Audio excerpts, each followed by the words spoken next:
لا إله إلا الله لا إله إلا الله لا إله نحمده ونصلي على رسوله الكريم أما بعد فأعوذ بالله من الشيطان الرجيم بسم الله الرحمن الرحيم الذين آتيناهم الكتاب من قبله هم به يؤمنون وإذا يتلى عليهم قالوا آمنا به إنه الحق من ربنا إنا كنا من قبله مسلمين صدق اللہ العظیم۔ سورۃ القصص کی آیت نمبر 52 اور 53 آپ حضرات کے سامنے تلاوت کی ہیں۔ آیات کریمہ کا ترجمہ یہ ہے، اللہ رب العالمین ارشاد فرما رہے ہیں، وہ لوگ جن کو ہم نے آسمانی کتابیں عطا کیں من قبلی ہی، اس قرآن کے نازل ہونے سے پہلے، ہم بھی یؤمنون، وہ اس قرآن پر ایمان لاتے ہیں، اور جب اس قرآن کی آیات ان پر تلاوت کی جاتی ہیں تو وہ کہتے ہیں کہ ہم اس پر ایمان لے آئے، بے شک یہ برحق ہے ہمارے رب کی طرف سے، اور بے شک ہم اس قرآن کے نازل ہونے سے پہلے بھی اسے مانتے تھے۔ اس سے ماقبل آیات میں اللہ رب العالمین نے نبی کریم صلی اللہ علیہ وسلم کی نبوت کے برحق ہونے کی دلیل بیان فرمائی ہے، اور آج جو آیات کریمہ آپ حضرات کے سامنے تلاوت کی ہیں، اس میں قرآن کریم کے برحق ہونے کی دلیل بیان کی جا رہی ہے۔ یا آپ یوں بھی کہہ سکتے ہیں کہ اس سے ماقبل آیات میں اللہ رب العالمین نے قرآن کے منکرین اور قرآن کو نہ ماننے والوں کا ذکر کیا ہے، اور آج جو آیات کریمہ تلاوت کی ہیں ان میں اللہ رب العالمین قرآن کے ماننے والوں کا بیان فرما رہے ہیں۔ فرمایا کہ وہ لوگ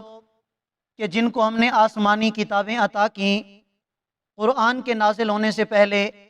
یعنی تورات، زبور، انجیل وغیرہ، ہم بھی یؤمنون، وہ بھی اس قرآن پر ایمان لاتے ہیں،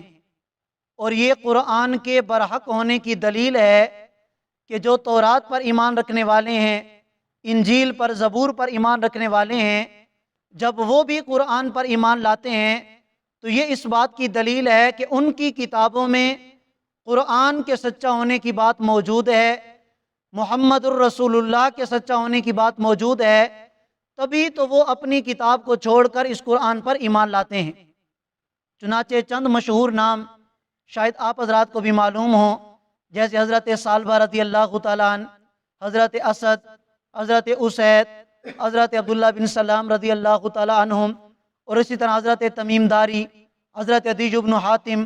حضرت سلمان فارسی رضی اللہ تعالیٰ عنہم۔ ان میں سے بعض تورات کے ماننے والے تھے، بعض انجیل کے ماننے والے تھے، لیکن جب ان کے ہوتے ہوئے قرآن نازل ہوا تو انہوں نے قرآن کو بھی اپنی کتاب سمجھ کر اس پر وہ ایمان لے آئے، اور جب قرآن کی آیات ان پر تلاوت کی جاتی تو وہ کہتے تھے کہ ہم اس پر ایمان لاتے ہیں، اور یہ بھی ہمارے رب کی طرف سے نازل کیا گیا ہے، لہٰذا یہ بھی برحق ہے، اور یہ اب کی بات نہیں۔ وہ اس بات کو بھی واضح کرتے تھے کہ ہم تو قرآن کے نازل ہونے سے پہلے بھی قرآن کو سچا مانتے تھے، تورات میں بھی یہ لکھا ہے، انجیل میں بھی یہ لکھا ہے کہ ایک آخری نبی آئے گا اور اس پر اللہ تعالیٰ کی طرف سے آخری کتاب نازل کی جائے گی۔ ہم تو اس وقت سے قرآن کو تسلیم کرتے تھے، چہ جائے کہ جب آج قرآن ہمارے سامنے ہے تو ہم اس پر ایمان بھی لاتے ہیں اور اس کو اپنے لیے رہنما بھی سمجھتے ہیں۔ پھر اللہ تعالیٰ نے ایسے لوگوں کو کیا انعام عطا فرمایا؟ فرمایا اولئک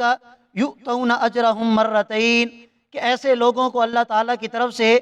دوہرا اجر عطا کیا جائے گا، اور دوہرا اجر اس لیے عطا کیا جائے گا کہ ان لوگوں نے ایک تو تورات انجیل پر ایمان لایا،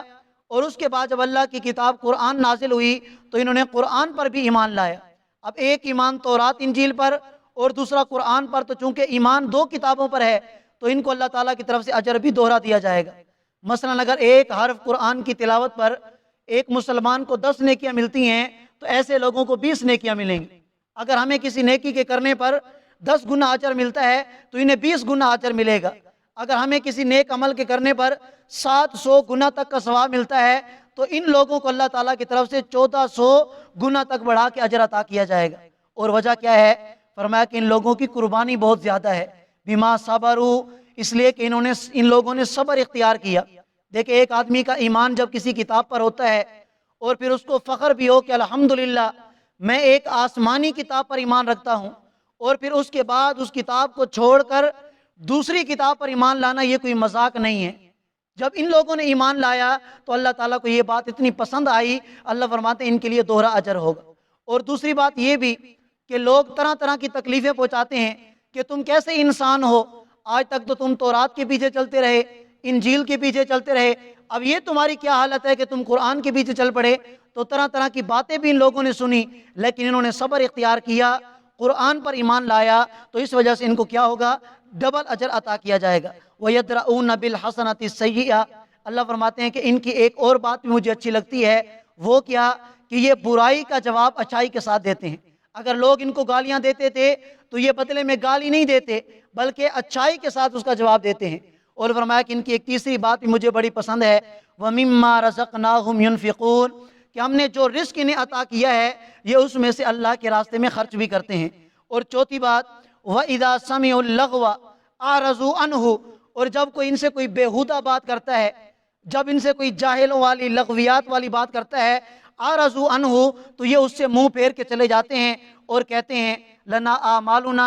ولکم اعمالکم، بھائی میرا عمل میرے ساتھ جائے گا، تمہارا عمل تمہارے ساتھ جائے گا، تم مجھے گالیاں دیتے ہو تمہاری مرضی، برا بھلا کہتے ہو تمہاری مرضی، میں نے اپنے اعمال کو ساتھ لے کے جانا ہے، تم نے اپنے اعمال کو ساتھ لے کے جانا ہے۔ سلام علیکم، ہم تمہیں سلام کرتے ہیں، لا نبتغی الجاہلین، ہم جاہل لوگوں سے الجھنا پسند نہیں کرتے۔ اللہ فرماتے ہیں مجھے ان کی ادا اتنی زیادہ پسند ہے کہ میں نے دنیا بھر کے انسانوں کے لیے، قیامت تک آنے والے انسانوں کے لیے ان کو قرآن کا حصہ بنا دیا کہ جو مسلمان اپنے آپ کو کامیاب بنانا چاہتا ہے تو اس کو چاہیے کہ یہ صفات اپنا لے، صبر اختیار کرے، لوگوں کی برائی کا جواب اچھائی کے ساتھ دے، اللہ کے راستے میں مال خرچ کرے، اور اسی کے ساتھ ساتھ اگر کوئی تمہارے ساتھ برائی کرتا ہے یا تمہیں کوئی گالیاں برا بھلا کہتا ہے تو اس کا جواب نہ دو، بلکہ اس کا اور اس کا معاملہ اللہ پر چھوڑ دو کہ اللہ جانے اور تم جانو، میرے اعمال میرے لیے اور تمہارے اعمال تمہارے لیے۔ فرمایا میرا پیغمبر انک لا تہدی من احببت، کہ جس کو آپ چاہتے ہیں آپ اسے ہدایت نہیں دے سکتے، ولیکن اللہ یہدی من یشاء، ہاں البتہ اللہ جسے چاہتے ہیں اسے ہدایت عطا فرماتے ہیں۔ وگرنہ نبی علیہ الصلوۃ والسلام کی تمنا تو یہ تھی کہ میری پوری کی پوری امت، چاہے وہ ماننے والے تھے یا نہ ماننے والے تھے، اللہ کے نبی تو اتنے رحیم تھے، شفیق اور مہربان تھے، وہ یہ چاہتے تھے کہ سارے کے سارے لوگ جنت میں جانے والے بن جائیں۔ انہوں نے اپنی کوشش بھی کی، محنت بھی کی، لیکن اللہ نے فرمایا کہ میرا پیغمبر آپ کو پریشان ہونے کی ضرورت نہیں ہے، آپ کا کام ہے پیغام پہنچانا، ہدایت دینے والی ذات وہ اللہ تعالیٰ کی ذات ہے، ہم جسے چاہیں گے ہدایت دیں گے اور جسے چاہیں گے اس کے ضد کی وجہ سے، اناد کی وجہ سے اسے غلط راستے پر ہی گامزن رکھیں گے۔ فرمایا وَهُوَ أَعْلَمُ بِالْمُهْتَدِينَ، اور اللہ تعالیٰ زیادہ بہتر جانتے ہیں ان لوگوں کو جو ہدایت قبول کرتے ہیں۔ اب جو ہدایت کی جس کے اندر طلب ہی نہ ہو، جو ہدایت طلب کرنا ہی نہ چاہے، اس راستے پر چلنے کی کوشش ہی نہ کرے، تو پھر اللہ تعالیٰ کو بھی ایسے لوگوں کی ضرورت نہیں ہے، وہ ان کو غلط راستے پر ہی رکھتے ہیں، پھر سیدھے راستے پر آنے کی انہیں توفیق ہی نہیں ملتی۔ اللہ تعالیٰ ہم سب کو سیدھے راستے پر چلنے اور مرتے دم پر اس پر استقامت عطا فرما دیں۔ وآخر دعوانا ان الحمدللہ رب العالمین۔ جزاکم اللہ۔